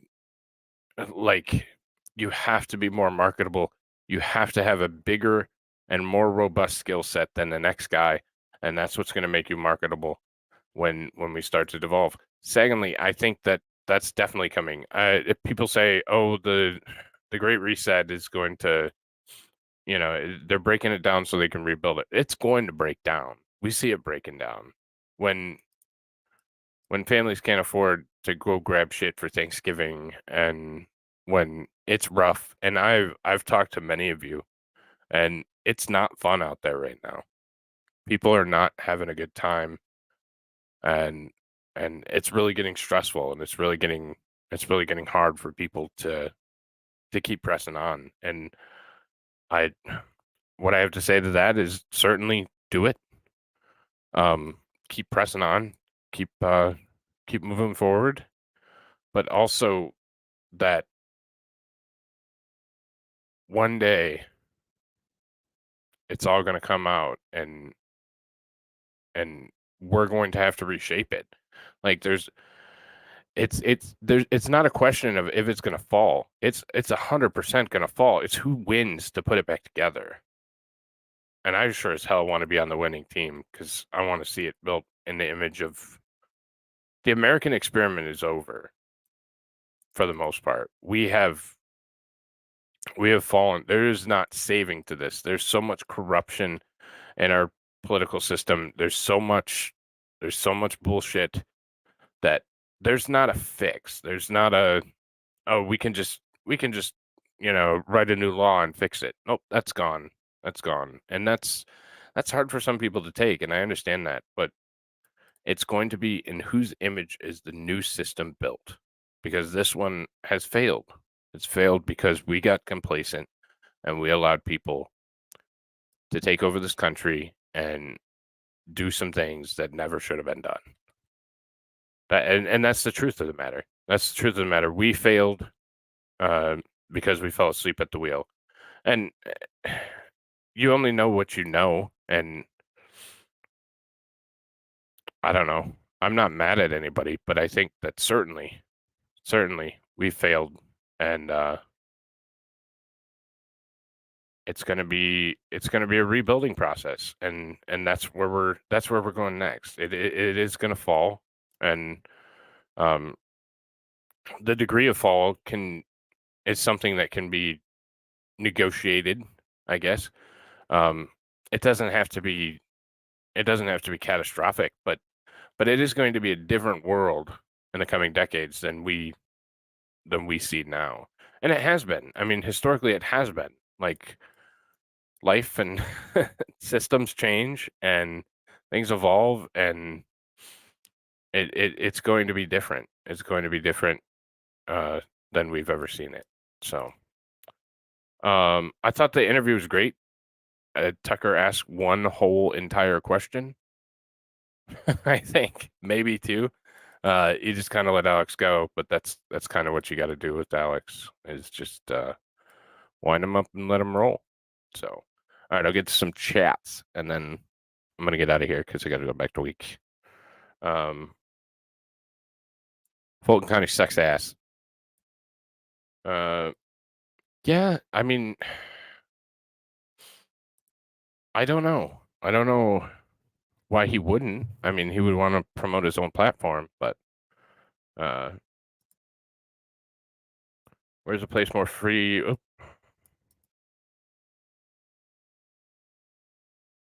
Where's a place more free? It's not now. We're talking about going forward, and we're losing rights. So yeah, we're 30% more free than the next country. Well, what does that look like in 5 years? Because I guarantee that they're going to continue to erode rights. Like, they're not going to be there forever. We see them taken away every single day. It's not like they're going to be like, oh, you know what? Fuck, we just got to keep pace. We got to keep you more than Britain, or we got to keep you more than China. They're just going to keep taking them away because we allow it. So eventually, we're not going to be the top of that list. And if we're short-sighted and just say, nah, fuck it, it's the next generation's problem. That's how we got here in the first place. Nah, fuck it, we're fat and happy. Let's just keep rolling. And that's what got us into this. And that opinion and that way of doing things cannot stand, or we will lose. We will lose, plain and simple. Did not call it 9/11 James William Cooper dead live on air. He was murdered by sheriff's doorstep 3 months after. I'll have to look into that. Shit.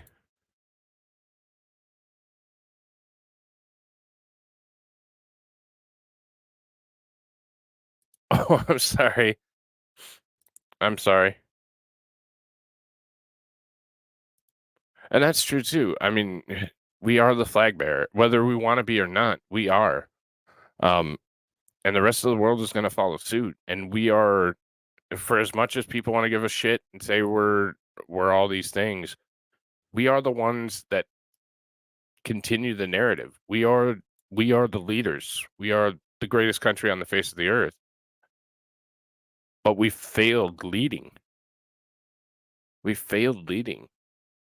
And you can see it. There's corruption at so many goddamn levels. I talked about this with somebody yesterday. Don't remember who. I'll give you credit if I remember. Trump. Well, Trump should drain the swamp. Well, Trump can't drain the fucking swamp. The swamp is so deeply embedded in every single layer of government. You would have to get rid of 90% of the government, and then we're talking about a collapse, and then we're talking about a restart. Anyways, so that's what I'm saying. There is no way out of this at this point, because it's much like the war, the whole World War III thing. No one wants to fix what's here. They want to restart it in their image. And that's every side that's going to bat right now. It's not going to be the same thing in 5, 10, 15 years. It's just not. It's not. We've bastardized it and ripped apart so much of our American institution that it's not going to be here. And you can disagree with me on that. It's you're fucking right. I mean, I'd happily talk to you about it. But that's the reality. It will be a different system. It will be a different situation. And it's just how impactful that transition is going to be. It just is. It's going to be. So, you can mark my words and hold me to that, because it's going to happen. There's just too many people. It's like I said, it's just like the war, just like World War III. There are too many people that don't have a sober conscience that want to fight a world war. So we are inevitably running headfirst towards it. And there's not a damn thing we can do to stop it. Just limit the impact. Skilled labor is preparing me for our bleak future. Yes, exactly. Exactly. That's also true. And I encourage everybody to start, taking that into consideration, that you might need to, practice. But sex also always sells, so you'll always have a place there.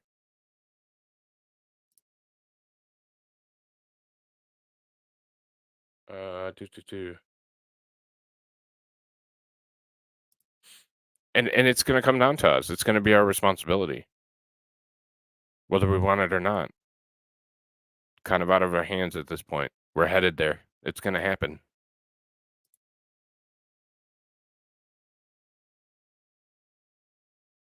That's true as well. Yeah, I'm just some asshole on the internet. I don't know shit. Fuck it. We'll do it live.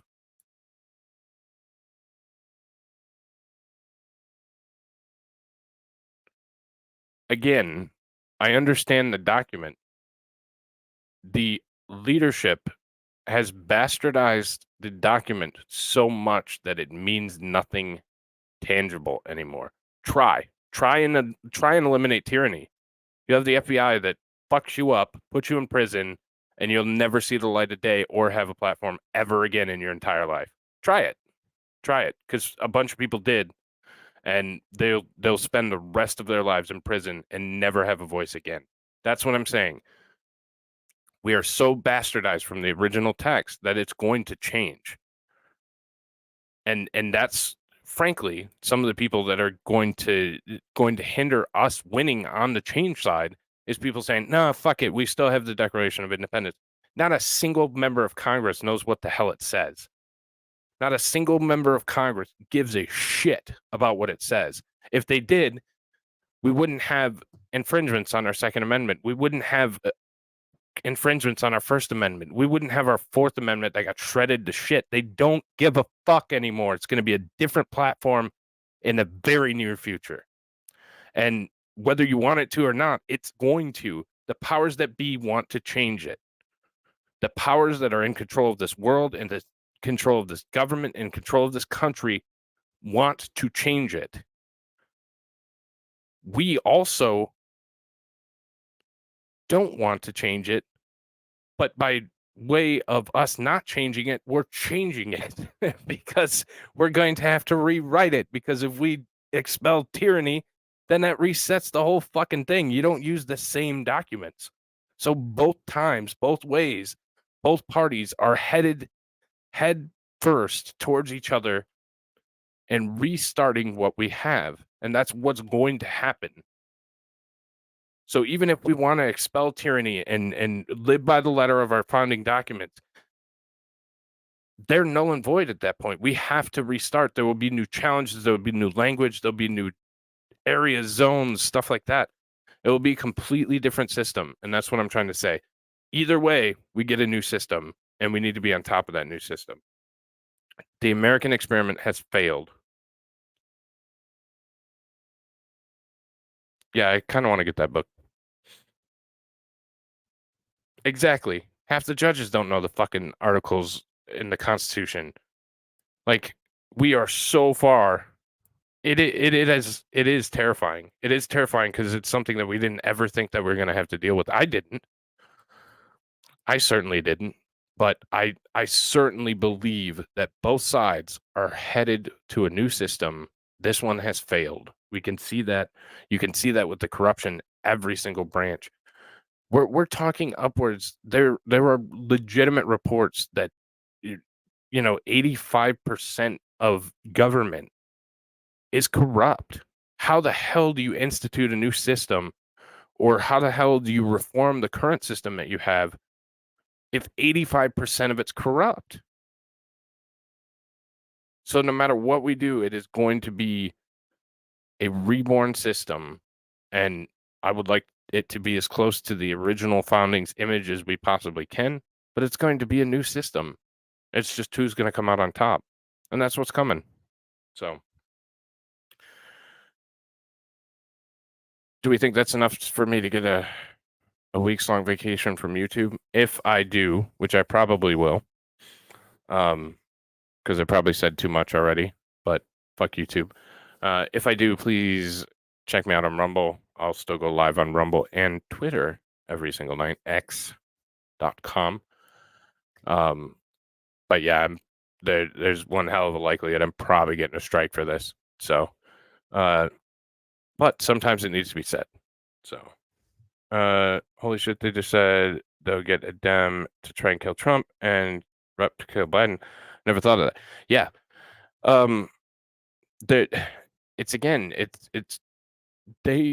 The last thing that anybody wants is us is Americans working together.